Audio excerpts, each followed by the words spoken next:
கலாவும் over acting பண்ணி வசமா மாட்டிட்டாங்க. என்னமா பண்றீங்க?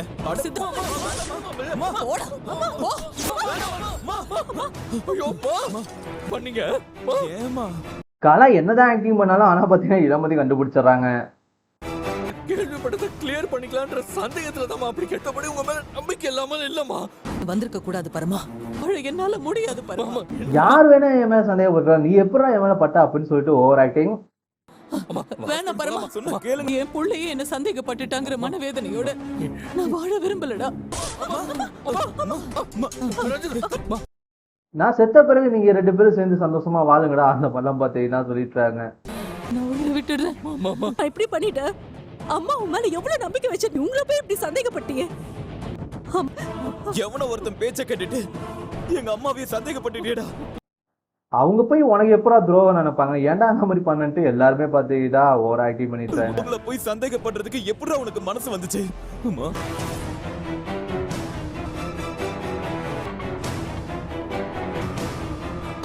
இதெல்லாம் பார்த்துட்டு நம்ம இளமதிக்கு சந்தேகம் வருது, உண்மையிலே இந்த அம்மா மருந்து சாப்பிட்டுருப்பா இல்ல நடிக்குதா அந்த மாதிரி. என்னாச்சு சார்? டாக்டர் எங்க? காப்பாத்துங்க டாக்டர், ப்ளீஸ் டாக்டர். சார் முதல்ல பதட்டப்படாதீங்க. என்ன பிரச்சனை இல்ல, அம்மா விஷத்தை குடிச்சிட்டாங்க டாக்டர். விஷமா?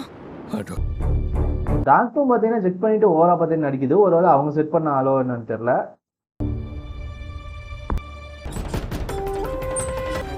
அம்மா அம்மா நீங்க நான் என்னன்னு செக் பண்ணிட்டு சொல்றேன். பரமா, அம்மா அம்மாக்கு எதுவும் இல்லல? பயங்கரத்துல தான் இருக்காங்க தம்பி, நான் கூட்டு போயிருக்காங்க. ஏன் பரமா இந்த மாதிரிலாம் பண்ண அப்படிலாம் சொல்லிட்டு பாத்தீங்கன்னா இந்த பையனும் பாத்தீங்கன்னா நடிக்க ஆரம்பிச்சாங்க அவங்க அம்மாவுக்கு ஏற்ற மாதிரி. அம்மா எப்படி இருக்காங்க சிஸ்டர்? என்னங்க என்ன சாதாரண கேஸா? மெடிசன் குடிச்சிருக்காங்க, டாக்டர் பாத்துட்டு இருக்காங்க, கொஞ்சம் வெயிட். நீ எல்லாம் மனுஷனடா? இத்தனை வருஷமா உன்னை தூக்கி வளர்த்திருக்காங்க, எப்படிடா கேட்ட? இன்னும் பெத்த அம்மாவா இருந்திருந்தா இதை கேட்டிருப்பியா? ஏன் தம்பி இந்த மாதிரிலாம் பேசுறீங்க, அவங்க என் அம்மா மாதிரி தான். அப்பெல்லாம் பாத்தீங்கன்னா பரமா எவ்வளவு சொன்னாலும் ஓவர் ஆக்டிவ் பண்ணி திட்ட ஆரம்பிச்சாங்க. நான் வந்து பேசாதடா. இல்லடா, எல்லாத்துக்கும் காரணம் அந்த இளமதி தான். இன்னைக்கு நம்ம வீட்ல காலடி எடுத்து வச்சாலும் அன்னையில இருந்து இந்த வீட்டுக்கு கெட்டதா. எனக்கு மட்டும் ஏதாவது ஆச்சுன்னு வச்சுக்கோயேன், இளமதிய சும்மா விட மாட்டேன் சொல்லிட்டேன். பரமனுக்கும் பாத்தீங்கன்னா இதனால இளமதி மேல இன்னும் கொஞ்சம் கோபம் வரதான் போகுது இந்த விஷயத்தினால.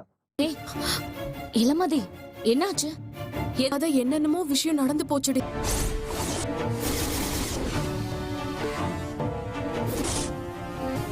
இளமதியும் பாத்தீங்கன்னா நடந்த எல்லா விஷயத்தையுமே நர்மதாட்ட சொல்றாங்க.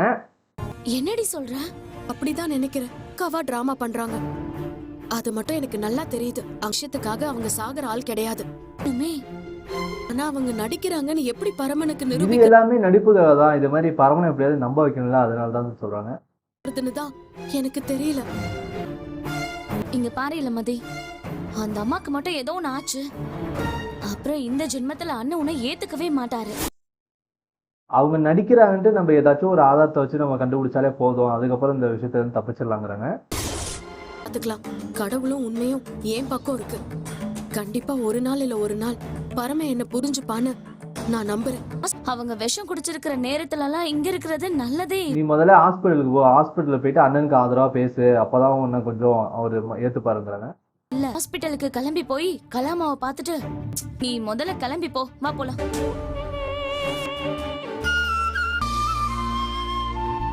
என்னங்க சொன்னாங்க?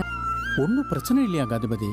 என்னால உங்களுக்கு சிரமம் வந்துருமோன்னு பயந்து கடவுள் தான் நான் நினைச்ச மாதிரியே அதோ போறாங்களே, அவங்க தான் அந்த இளமதியோட அம்மா அப்பா. உடனே பாத்தீங்கன்னா சித்தார்த்தும் போயிட்டு இளமதியோட அம்மா அப்பா பிடிச்சி திட்ட ஆரம்பிச்சாங்க. என் அம்மா இந்த மாதிரி ஆனதுக்கு காரணமே நீதான்ட்டு.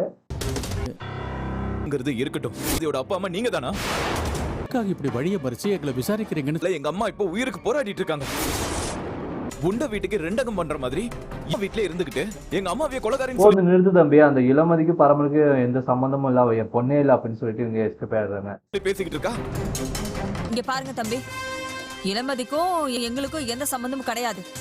அவ எங்க பொண்ணே கிடையாது.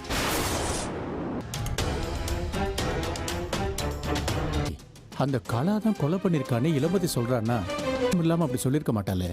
நம்ம அசோக்க கொலை பண்ணிருப்பாளோ? உண்மையே ஒருவேளை அந்த கலா தான் இந்த மாதிரி கொலை பண்ணிருப்பாளோ? அப்படி மட்டும் நடந்திருந்தா இவ இந்த மாதிரி செத்தானா சந்தோஷப்படலாம் அப்படிலாம் பார்த்தீங்கன்னா சொல்லிட்டாங்க. தோணுது காந்திமதி. மாப்பிள என்னடா ஆச்சு? கைப்புல கலாம்பா அம்மா விஷம் குடிச்சிட்டாங்கய்யா. சொல்ற பண்ணல காரணம் அந்த கலா தான். நம்ம பரமனும் கைம்பு கிட்ட எல்லா விஷயத்தையும் சொல்றாங்க. அதை கேட்டு அவங்களும் ஷாக் ஆகுறாங்க. முத தடவை என்கிட்ட நடிக்கிறாங்கய்யா. நடிக்கிறாங்களா? உங்க கண்ணுல நான் பொய்ய பார்த்தேன்யா. என்னன்னு சொல்ற? ஒரு வழியா பாத்தீங்கன்னா நம்ம பரமனுக்கும் கலா மேல டவுட் வந்துருச்சு. அவங்க உண்மையா இல்ல அப்படின்ற மாதிரிட்டு தாங்கி பிடிச்சேன். வாங்கம்மா உடனே ஹாஸ்பிட்டல் போலான்னு. நீ என்ன நம்பாம போனதுக்கு அப்புறம் உன் மடியிலேயே நான் உயிரை விட்டுறேன் பரமா, என்னை காப்பாத்தாதான்னு சொன்னாங்க. அவங்க கண்ணுல உண்மை இல்ல. அப்பா இந்த ஒரு விஷயத்துலனாச்சும் பாத்தீங்கன்னா பரம கரெக்டா கண்டுபிடிச்சாங்க. இனிமேல் தான் இருக்கு.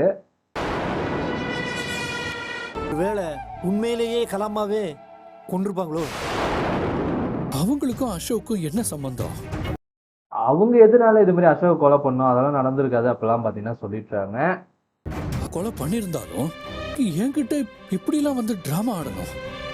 மாப்ள, கலாமா உங்ககிட்ட டிராமா போடுறாங்கன்னு தோணுச்சுன்னா அப்படி ஏதாவது ஒரு காரணம் அந்த இருக்கும்ல? காரணம் என்னன்னு நம்ம தேடி கண்டுபிடிப்போம். அது கண்டுபிடிச்சாலே அந்த பிரச்சனை தீர்ந்துருங்கிறாங்க. இருக்கும்லடா? அது என்னன்னு நாம கண்டுபிடிக்கணும்லடா? கண்டிப்பா கண்டுபிடிப்போம்டா அப்படின்னு சொல்லிட்டு அங்கிருந்து போறாங்க. இதோட இந்த எபிசோட் முடியுது. இதுக்கப்புறம் பாத்தீங்கன்னா கலாமா வசமா மாட்டிப்பாங்களா என்னன்னு வெயிட் பண்ணி போவோம். மறக்காம லைக் பண்ணுங்க, சப்ஸ்கிரைப் பண்ணுங்க.